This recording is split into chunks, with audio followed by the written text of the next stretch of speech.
Evening, everyone. Metal Levite Alex here, and I'm back with another review. This time, not a movie review, but a book review.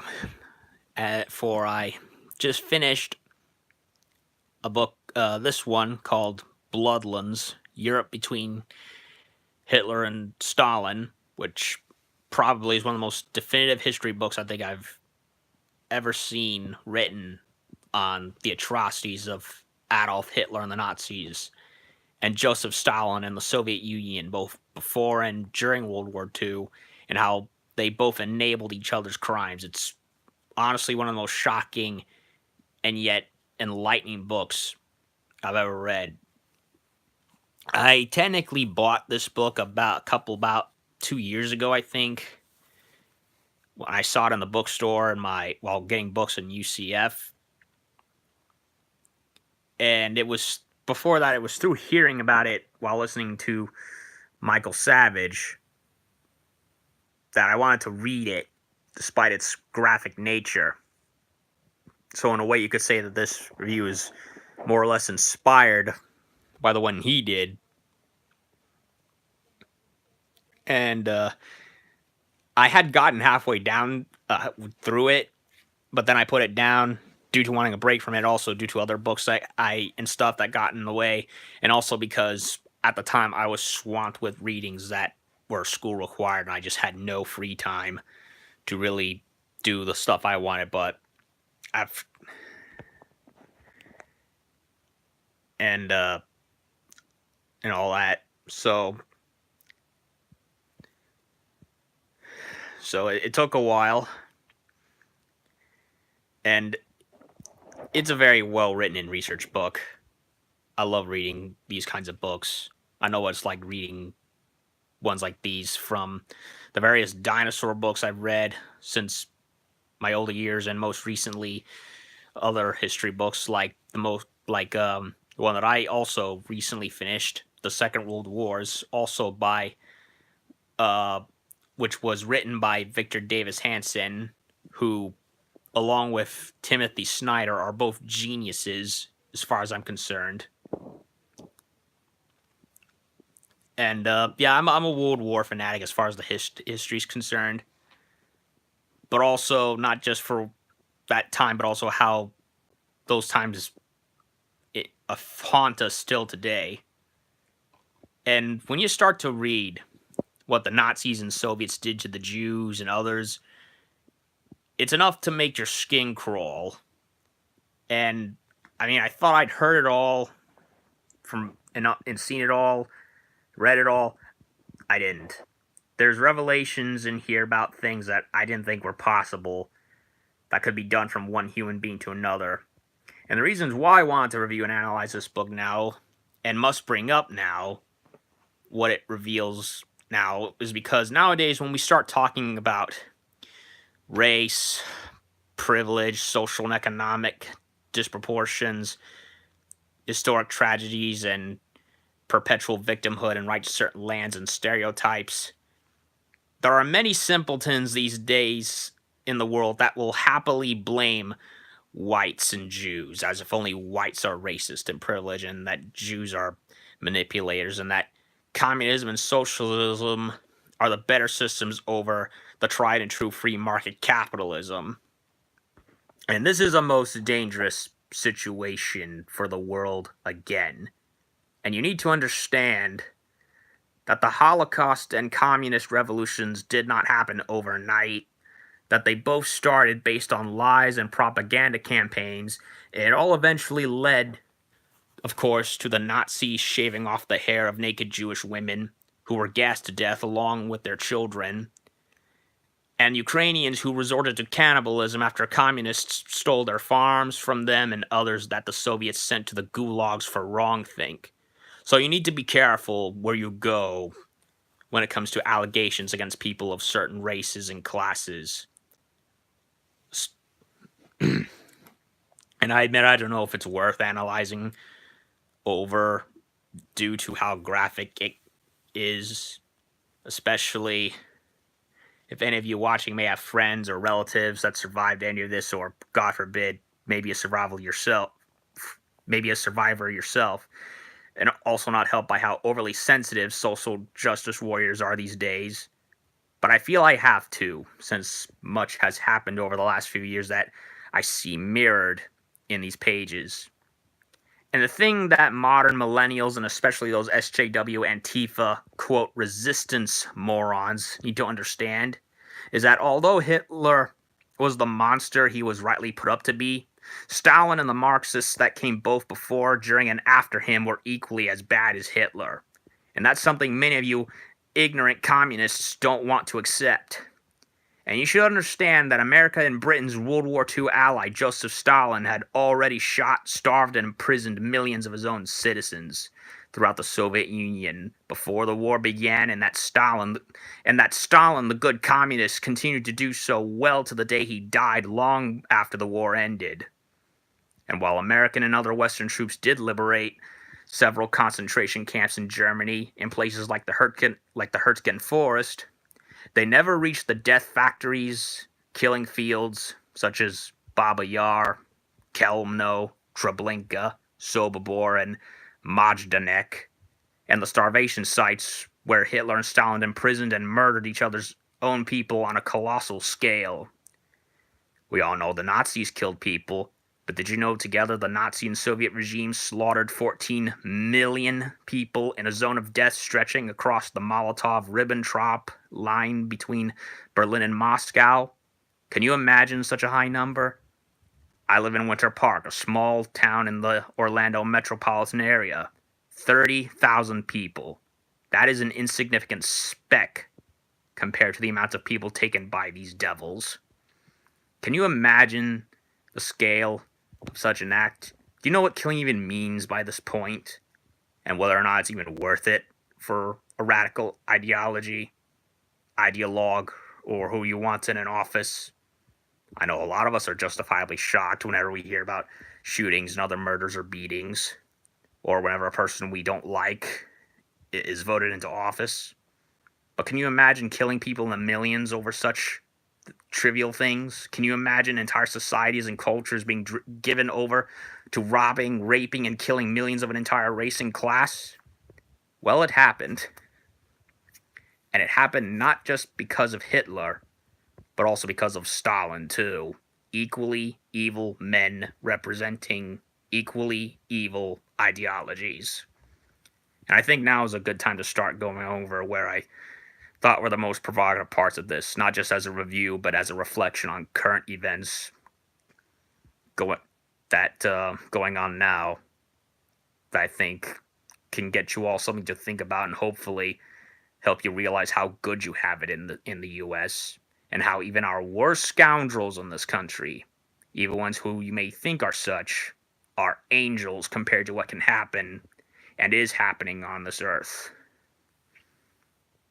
And I think, and I've picked out some spots that I think fit well.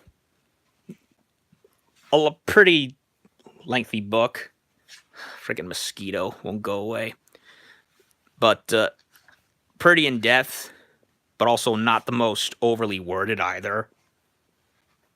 And there's plenty of maps that go throughout the time of the area and what that Timothy Snyder explains what the Bloodlands are and how they change over the years. Oh, this is Southeast Asia. Never mind. Here's an example of the Soviet forces as they went through late in the war. And for those who don't know what the Molotov-Ribbentrop line is, it was basically the border that went down the length of Poland and split it east and the west. What many of you probably don't know is that Hitler was not the only one to attack Poland and start World War II, but Stalin too. They were both actually allies at the time, and they both attacked Poland on the same day. And it was after that, of course, Hitler went and invaded the Soviet Union. So it wasn't so much as one attacked the other. No, they both attacked and strangled a country and split it in half. And we have right here on the Soviet famines in from the 1930s in Stalin's 5-year plan. And what many of you probably don't know is that the Soviet industrialization and the 5-year plans that Stalin did, those were Leon Trotsky's idea. If anything, we would have had a very much a similar situation under him as we did under Stalin.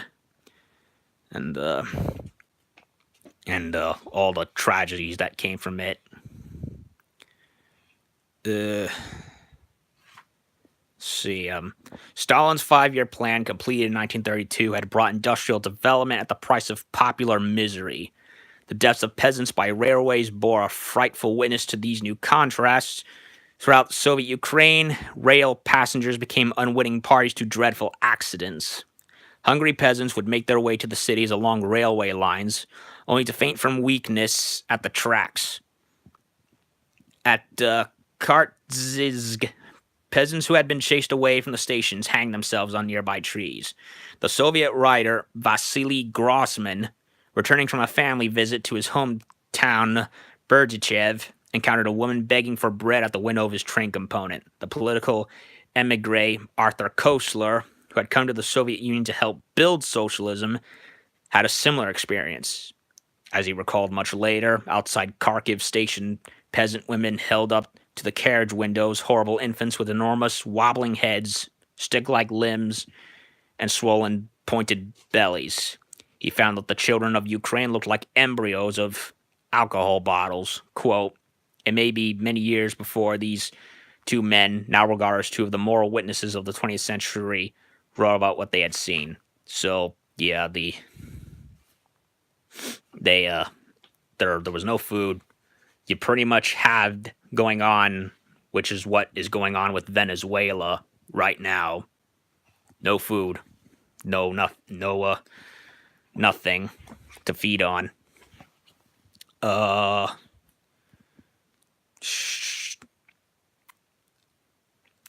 autumn 1931, the failure of the first collectivized harvest was obvious. The reasons were many. The weather was poor, pests were a problem, animal power was limited because peasants had sold or slaughtered livestock. The production of tractors was far less than anticipated.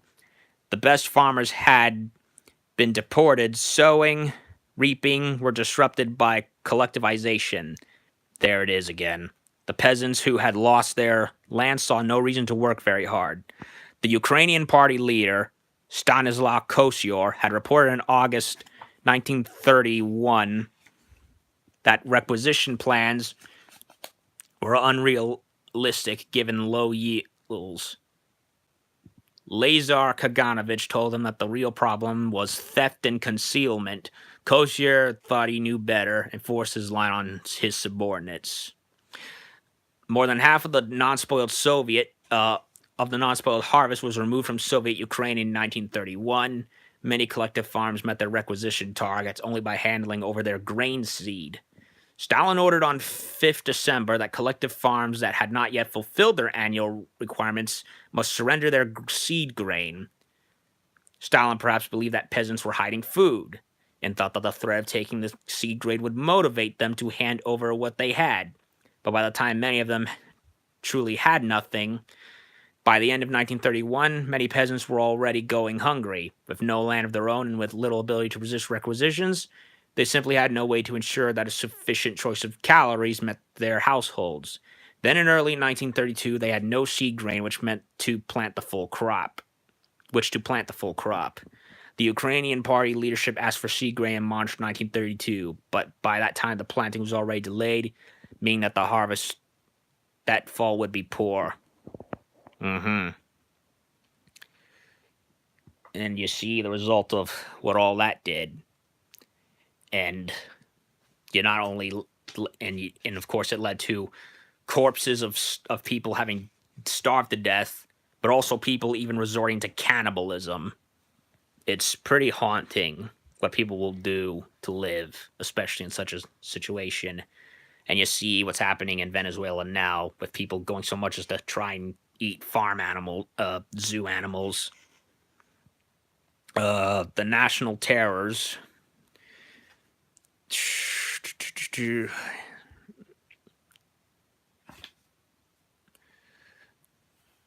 Uh, National terror, which is basically Stalin's purges before the war, which is pretty much the equivalent of SJWs going after wrongthink these days. People belonging to national minorities, quote, should be forced to their knees and shot like mad dogs. It was not an SS officer speaking, but a Communist Party leader in the spirit of national operations of Stalin's Great Terror. In 1937 and 1938, 250,000 Soviet citizens were shot in essential ethnic grounds. The 5-year plans were supposed to move the Soviet Union toward a flowering of national cultures under socialism. In fact, the Soviet Union in the late 1930s was a land of unequaled national persecutions, even as the Popular Front presented the Soviet Union as the homeland of toleration. Aha. See where I'm getting? Stalin ordered the mass killing of several Soviet nationalities. The most persecuted European national minority in the second half of the 1930s was not the 400,000 or so German Jews, the number declining because immigration, but the 600,000 or so Soviet Poles, the number declining because of executions. Stalin was a pioneer of national mass murder. The Poles were the preeminent victim among the Soviet nationalities. The Polish national minority, like the kulaks, or which are basically middle class to rich peasants, like farm owners, had to take the blame for the failures of collectivization. The rationale was invented during the famine itself in 1933 and then applied during the Great Terror in 1937 and 1938. In 1933, the NKVD chief of Ukraine, Vsevolod Belitsky, had explained the mass starvation as a provocation of an espionage cabal that he called the Polish Military Organization.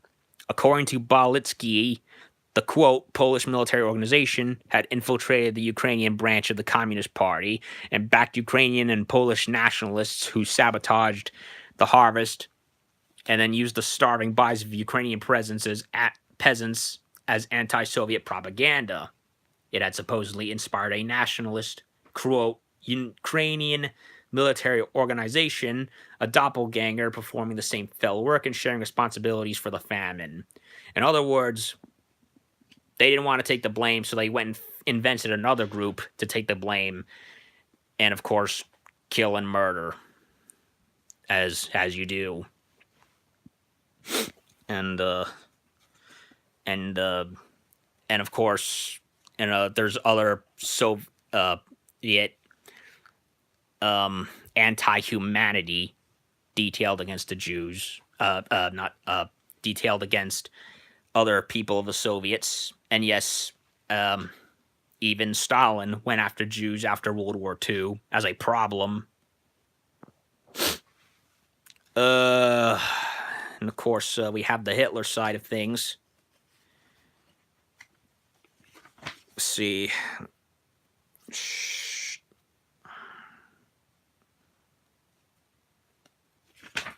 Where do I want to start?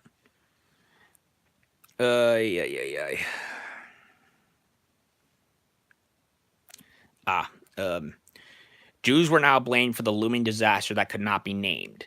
Nazis would have instantly grasped the connection between the Jewish enemy and the prospect of downfall. They all believed, if they accepted Hitler's view, that Germany had not been defeated on the battlefield in the last World War, but instead brought down by a, quote, stab in the back, a conspiracy of Jews and other internal enemies. Now Jews would also take the blame for the American-British-Soviet alliance. Such a common front of capitalism and communism, when Hitler's reasoning could only have been consecrated by the Jewish cabals in London, Moscow, and Washington. Jews were the aggressors, Germans the victims. If disaster were to be averted, Jews would have to be eliminated. Hitler's propaganda chief, Josef Goebbels, recorded the moral reversal in his diary. Quote, "We are not here to have sympathy with the Jews, but only to have sympathy with our German nation."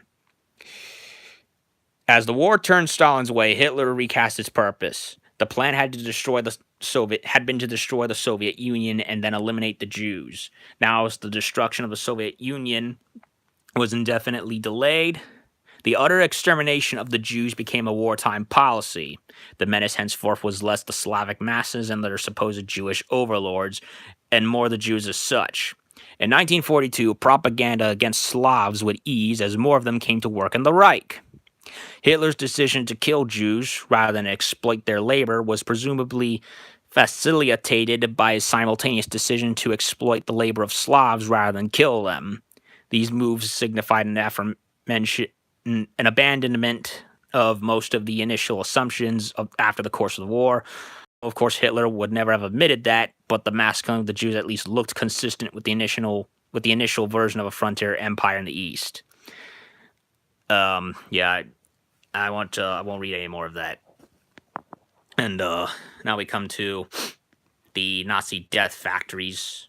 Everyone whenever we think the factories, we think, Auschwitz, Birkenau, but there were other ones, and ones that honestly did far more damage before Auschwitz ever was built. If anything, Auschwitz was just the last in that campaign. Treblinka and other places had already done significant damage, and as bad as the concentration camps were and the death factories, it should also be noted that the majority of people that died during the Holocaust were not killed there, but through shootings and mass killings over ditches and trenches. But to not mention the factories, of course, would be a crime in and of itself, because some of the most ghastly things happened there. And anyone who wants to dehumanize anyone of any particular race or class and thinks or dreams of such things, like you see morons on Twitter fetish over, they have not really paid attention to history, especially when you realize what Hitler and Stalin both did, as what happened in Treblinka. And you thought it was pretty graphic before. Well, Timothy Snyder I think this is probably one of the most graphic areas in the text. Within a few months, Stangl had changed the appearance of Treblinka, and thereby increased its lethal functionality. Jews who arrived at Treblinka in late 1942 disembarked not to a simple ramp surrounded by dead bodies, but inside a mock train station, painted by a Jewish laborer to resemble a real one. It had a clock, a timetable, and ticket counters. As Jews stepped from the station, they could hear the sound of music played by an orchestra led by the Warsaw musician Arthur Gold. Those Jews who limped or hobbled or otherwise revealed themselves to be weak at this point were taken to a, quote, clinic. Jewish workers with red armbands helped them to building marked with a red cross. Behind this building, the sick Jews were shot in the back of the neck over a ditch by Germans dressed as doctors. The chief executioner was August Mitte, whom the Jewish laborers called the Angel of Death. Malach ha-Mavet. Those Jews who would move themselves took a few steps forward into a kind of courtyard, where the men and the women were separated, men to the right, women to the left, as they were told in German and Yiddish.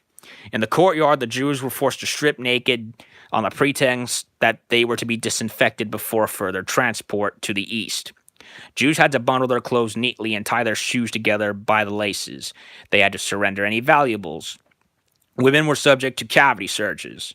At this point, a few women in some of the transports were selected for rape, and a few men in some of the transports were selected for labor.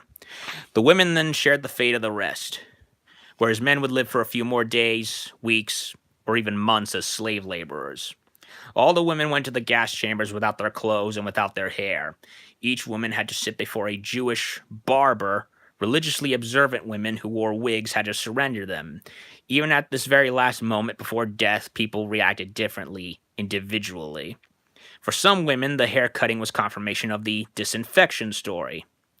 For others, it was proof that they were about to be killed.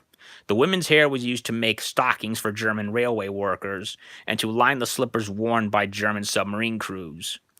Both groups, first the women and then the men, naked, humiliated, and helpless, were forced to run through a tunnel. It was a few meters wide and about 100 meters long. The Germans called it the road to heaven. At its end, Jews might see a large Star of David in the gable over the entrance to a dark room. A ceremonial curtain hung with a Hebrew inscription. This is the gateway to God. The righteous shall pass through. Probably few enough of them noticed these details, as they were forced roughly inside by the two guards posted at the entrance.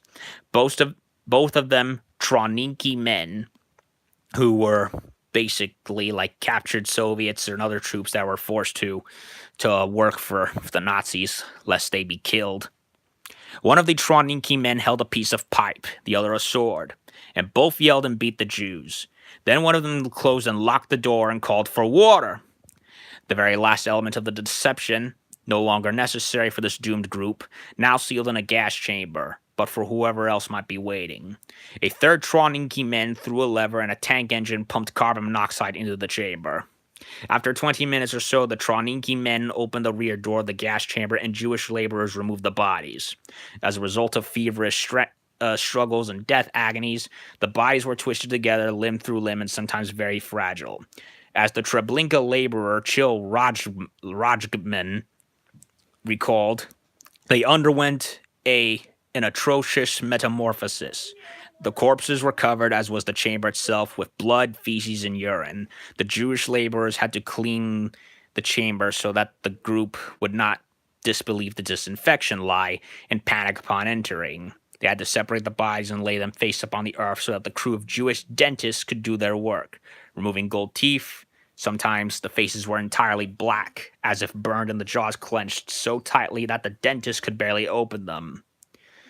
Once the gold teeth were removed, the Jewish laborers dragged the bodies to pits to be buried. The entire process from disembarkation of live Jews to the disposal of their bodies took no more than 2 hours. All right, I'm not going to read any more of that. I think you get the picture. And it should, as I was saying, or as I said earlier, even though Hitler had lost the war, Stalin, of course, won. And he, of course, was free to continue whatever he wanted. And for all the bluster of communists and communism and socialism being, not discriminating, that wasn't true at all. If anything, communism and socialism, as is Nazism, is discriminatory. Of course, not just on people of class, but also finding people to pretty much blame for whenever anything goes wrong.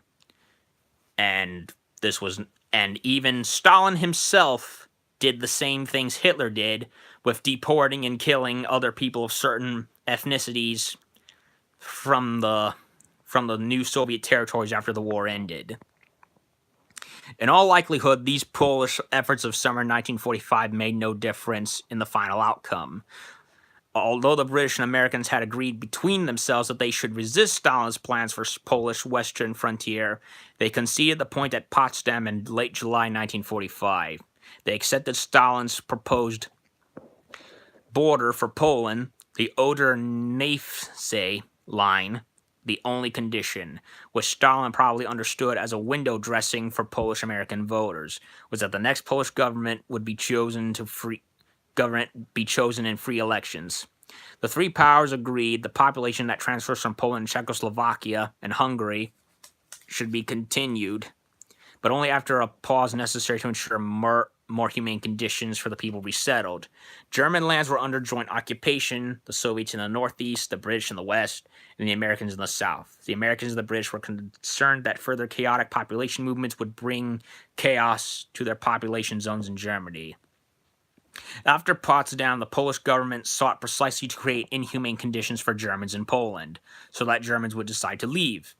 For those who don't know, there were Germans that lived in Poland outside of Germany itself for generations, even before World War II. So you're they're pretty much Snyder reveals that pretty much that not everything was as simple as what we all lead to believe when it comes to what had happened after the war ended. It was, if anything, much of the same that we all bag Hitler and the Nazis for. Stalin was doing the same thing. Stalin had told Gomulka that he quote, should create such conditions for the Germans that they still want to escape themselves.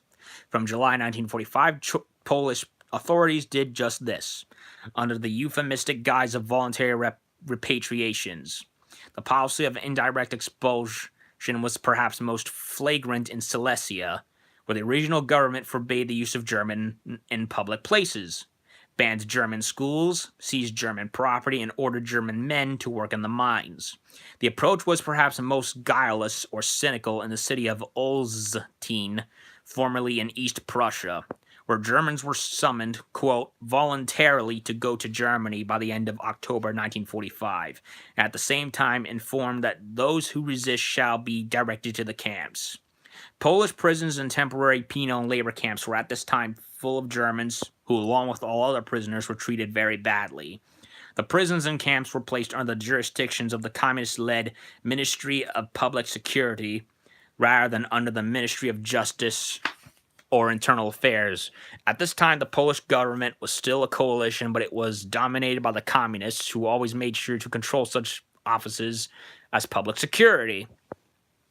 The camp commanders, generally free of discipline from above, presided over general chaos and frequent murder. In the village of Niezawa in north-central Poland, 38 men, women, and children were thrown into the Vistula River. The men and women were shot first. The children were not. At the camp at Lubraniec, the commander danced on a German woman who was so badly beaten she could not move. In this way, he exclaimed, "We lay the foundation for a new Poland." In some places, the revenge was quite literal. At the camp of Labinowice, Czesław Gborski consciously modeled the regulations of those of the Germans, despite orders to the contrary, and openly proclaimed his desire for vengeance. On 4th October 1945, 40 prisoners in Labinowice were murdered. All in all, some 6,488 Germans died there in 1945 and 1946. Gborski had been imprisoned under the Germans. Other commanders of Polish camps had other reasons for revenge. Isidor Sadrowski, the commander of the camp at Patulice, however you say it, was a Jewish Auschwitz survivor whose family had been shot by the Germans. Germans and others died of exposure, disease, and mistreatment in these camps by the hundreds each day.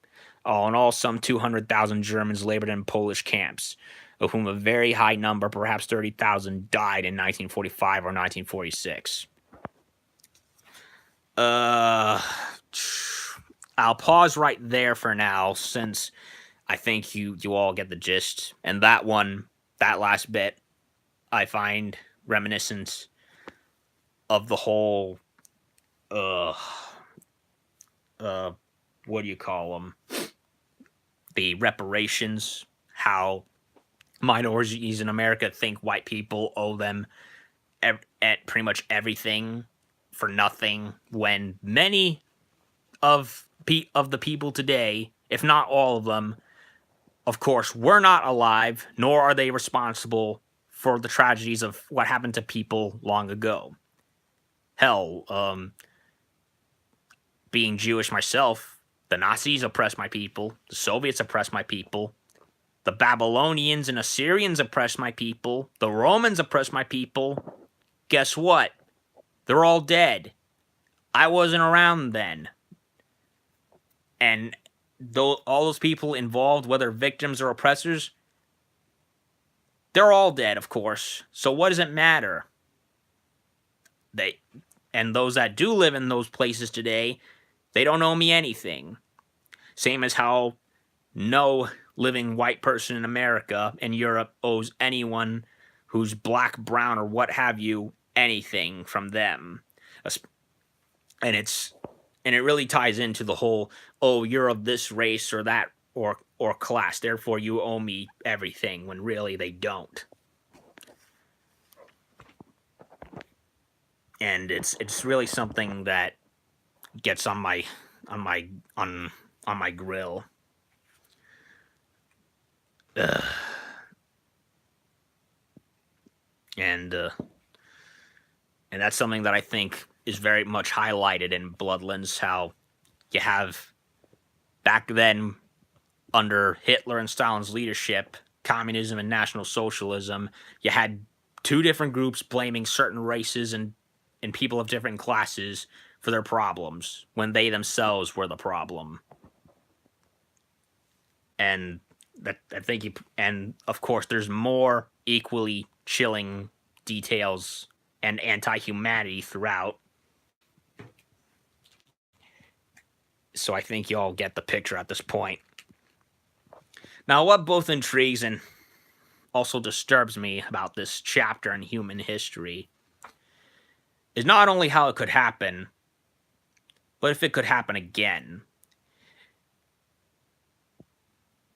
And when I see radical Islamists groups like Hamas and their defenders, like that roach Linda Sarsour, or thugs like the ones in Chicago who kidnapped and scalped an autistic man because of his race, and the Antifa communist thugs beating Trump voters, SJWs labeling anyone that disagrees with them as Nazis, and socialists like Ocasio-Cortez, Bernie Sanders, and this other crackpot Ghazi Kadso championing socialism and Marxism, all those people and others like them, repeating the same blood libels against Jews, Christians, whites, and people of the middle and high classes, all the while similar incidents that birthed Nazi Germany and the Soviet Union are happening in Venezuela and South Africa.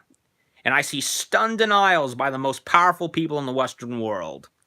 I no longer question whether it can happen again. But it is happening again.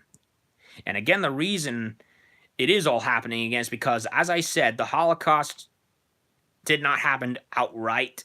It was started with blood libels against Jews. It started with the hate campaigns against Jews. It started with stories against the Jews, and vice versa against the rich and middle class in the Soviet Union. Just as modern Islamist fanatics are swarming Europe and calling death to Israel, and black South Africans seizing farms and businesses from their white neighbors, and racist Marxists encouraging or ignoring these atrocities both in America and the UN and around the world, with barely a peep of opposition from the Western world. Ladies and everyone, I say to everyone, it is happening again. And here's the difference I've noted. Here's the from reading. Not difference. Here's the things I've noticed from reading Bloodlands, Europe between Hitler and Stalin, and what Snyder has ultimately highlighted and looking back on the history of it all. While Nazism is a dead ideology that is mocked by everyone, as it should, Marxism was the ideology that got away with it ultimately. And we have idiots like Bernie Sanders and Ocasio-Cortez preaching the nonsense of that crackpot Karl Marx. I'm convinced that socialists like Sanders and Cortez are honestly about as nice a people as Pol Pot was of Cambodia.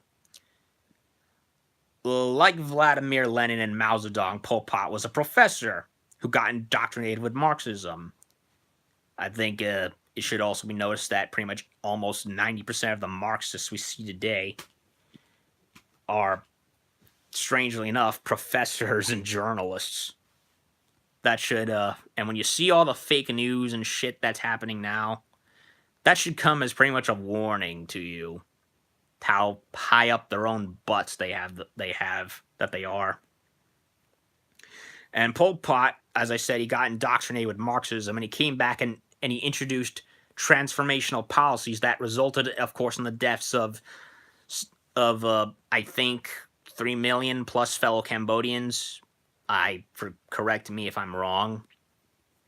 He unleashed brainwashed teenagers with AK-47s and red scarves known as the Khmer Rouge, or the Red Brigades, who went about rounding up everyone they could identify as middle class for slave labor or to be killed. Anyone with glasses, doctors, lawyers, architects, scientists, anyone who had an education and wasn't communist were rounded up and exterminated. Castro did the same. Mao Zedong slaughtered millions of fellow Chinese and torched thousands of years of Chinese history. Just like the SJWs who go around destroying and changing US history out of sensitivity. Yeah, they all have this stupid rainbow sense of how they think everything is when really they are the most cut off from reality morons you could ever imagine. Now, I'm not sure any one of those radical and failed ideologies will ultimately succeed in America, and I pray to God they don't. But when you see people as intellectually feeble as Bernie Sanders, Cortez, Hillary Clinton, Michael Moore, and yes, even Barack Obama, who keep using words like transformational, you need to understand that both Hitler and Stalin, as well as Lenin, Castro, Chavez, Che Guevara, Pol Pot, and Mao, and all the others, believed in a transformational utopia, or a transformative utopia, that they were trying to create. And in those transformative utopias that they were dreaming of, they had to find groups to be blamed when their realizations proved impossible. And in Hitler and Stalin's cases, mass murder was used and proclaimed as a victory over that particular race and class. And for those of you who may still have this elementary idea that only Nazis are villains and communists and socialists are heroes and liberators, I have a lot of bad news for you. You don't know the first things about history. You know nothing of history. While Nazism has long been discredited as a failed, bloodthirsty experiment, as it should, Marxism, as I said, and its offspring ideologies, communism and socialism, have failed repeatedly again and again, and still we have idiots like Jim Carrey who think we should try them when they know damn well they'll never work. And they've never worked. Ever. And before anyone says it, no, Scandinavian nations are not socialists. They still operate under free market capitalism. People have rights to private property. If the Scandinavian nations were were socialist, no one would have right to private property. And need I remind you that the 3 million Ukrainians that died before World War II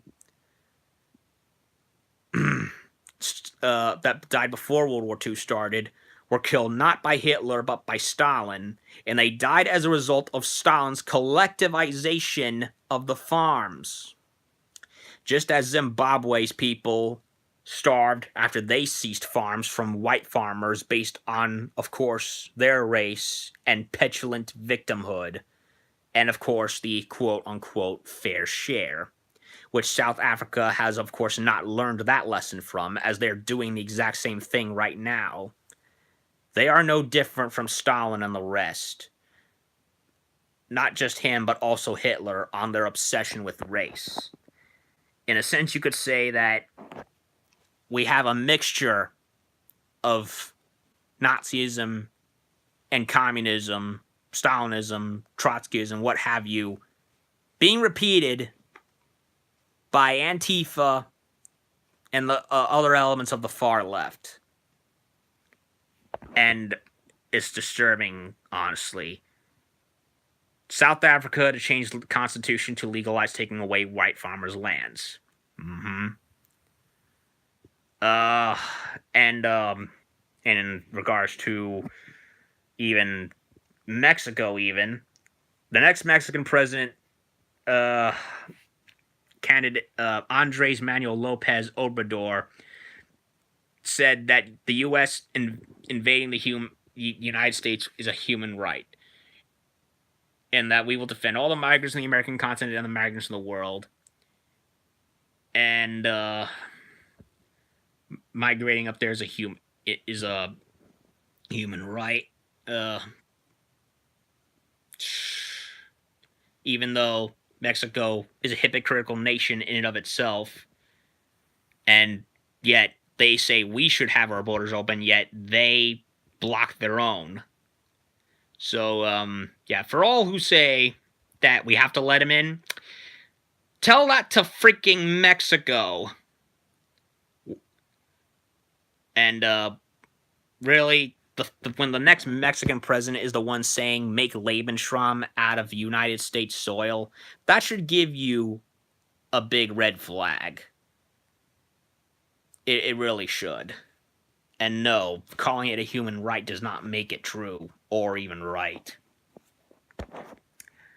And as all this pretty much, again, I've noticed throughout Bloodlands, I see all the same things happening right now. And it's honestly very scary stuff. I don't know if anyone, will pick up on it like I have.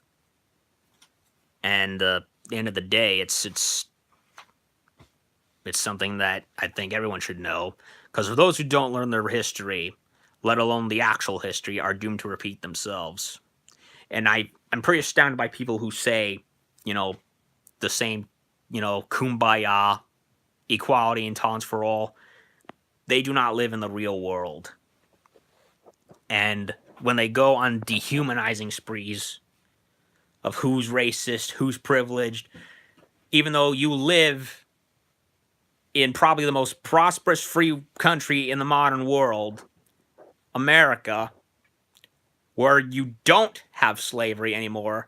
As a matter of fact, America in the Western world was among the first to do away with slavery. Hell, Thomas Jefferson pretty much formed the Navy and the Marines to fight against Muslim barbarism when they were capturing and enslaving not just Africans, but also white Europeans and Americans. Yes. And they're still enslaving people today, like in what is happening right now in Libya and other parts of Africa and the Middle East. They're still enslaving people. They still round them up and select them for labor and slavery, and of course kill them when they're done with them. Meanwhile, in America, in the West, we don't have that. And yet we have people who say welcome them in anyway, even though they know damn well not all cultures are equal. And don't take this to mean that I am against immigration or racism or whatever, because honestly, if you do, you're feeble-minded. I am the son of an immigrant, after all. So seeing people hearing how any, lambasting of anyone who believes in maintaining the borders, language, and culture as equivalent to Nazism, you have no idea what you're talking about. And of course you have, like I said, all those people that, like Hillary Clinton and others who call us, everyone who disagrees with them, deplorables, whether or not they voted for a certain president. I don't think it matters at this point. And when you see how dangerous their ideologies are and how those ideologies led in the past, it should be a warning to you. And everyone on every side ends up a casualty, because eventually, once they're through with who you think they were after, they're gonna go after you next, because that's how it always goes. Each record of death suggests but cannot supply unique life. We must be able not only to reckon the number of deaths, but to reckon with each victim as an individual. The very large number that withstands scrutiny is that of the Holocaust, with its 5.7 million Jewish dead, 5.4 million of whom were killed by the Germans.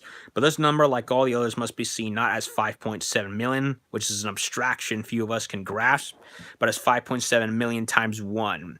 This does not mean generic image of a Jew gassing through some abstract mention of death 5.7 million times. It means countless individuals who nevertheless have to be counted in the middle of life. Dobshia Kagan, the girl in the synagogue at Kovel, and everyone with her there, and all the individual human beings who were killed as Jews in Kovel in Ukraine and the East in Europe. Cultures of memory are organized by round numbers, intervals with 10, but somehow the remembrance of the dead is easier than the numbers are not round, when the final digit is not 0. So within the Holocaust, it is perhaps easier to think of 780,863 different people at Treblinka, where the 3 of the end might be Tamara and Ita Willenberg, whose clothes hung together after they were gassed, and Ruth Dorfman, who was able to cry with the man who cut her hair before she entered the gas chamber. Or it might be easier to imagine the one person at the end of this 33,761 Jews shot at FiveYear. Dina Pronicheva's mother, let us say, although in fact every single Jew killed there could be that one, must be that one, is that one. Within the history of mass killing in the Bloodlands, recollection must include the 1 million times 1. Leningrad is starved during the siege 3.1 million times 1, distract Soviet prisoners of war killed by the Germans in 1941 through 1944, or 3.3 million times 1 distinct Ukrainian peasants starved by the Soviet regime in 1933 through 1932 through 1933. These numbers will never be known with precision, but they hold individuals too. Peasant families making fearful choices, prisoners keeping each other's warm in dugouts, children such as Tanya Savicheva watching their families perish in Leningrad. Each of the 681,692 people shot in Stalin's Great Terror of 1937 through 1938 had a different life story. The 2 at the end might be Maria Jurievich and Stanislaw Wyganowski, the wife and husband reunited, quote, under the ground. Each of the 21,892 Polish prisoners of war shot by the NKVD in 1940 was in the midst of life. The 2 at the end might be Dobislaw Jakubowicz, the father who dreamed about his daughter, and Adam Solsky, the husband who wrote of his wedding ring on the day that the bullet entered his brain. So there you have it. Bloodlands, Europe between Hitler and Stalin. A book that I started 2 years ago, but only recently finally got to finish it. And as I said, it is one of the most haunting and yet revealing books ever written by this genius, Timothy Snyder, professor of Yale, who I would argue is one of the best historians right now, along with Victor Davis Hanson, whose book, The Second World Wars, I finished not too long ago. And as graphic and disturbing as it is at times, I do ultimately recommend it. It should be noted that it does not cover every part of the Holocaust and Soviet terror, like what happened in Croatia and Serbia on the Hitler side, which was farther away from that actual zone of death between Berlin and Moscow. And I did not think I ever would do such a review, especially for a book of this caliber, but the more I read it, the more I saw goings on today that honestly are repeating themselves. And if you really, really want to see more for yourself as to how bad things were back then and how they could, if you're not careful, especially with the outrage culture that we have today, this outrage culture that just loves to pick and choose who's victims and who's quote privileged, you need to honestly get a grip and read this, because this will shock and enlighten you and honestly make you think about a lot of things and how both sides, how radical ideologues and ideologies, whether it be Nazism or Marxism, especially ones that are riddled in nothing but fantasy, as we see happening right now across the world. And yeah, at this point, I'm honestly rambling. I think you all get the point. Again, well written, not extremely wordy, but it is detailed enough to get the point across. and it was very well researched. I'm honestly very impressed with it. And I believe I've still seen it in bookstores in a few places. Again, I found it of all places in my college bookstore, and when I saw it after having seen Michael Savage do a segment on it, I immediately picked it up. And I'm glad I did this, and I hope for those who watched and will watch may learn something today.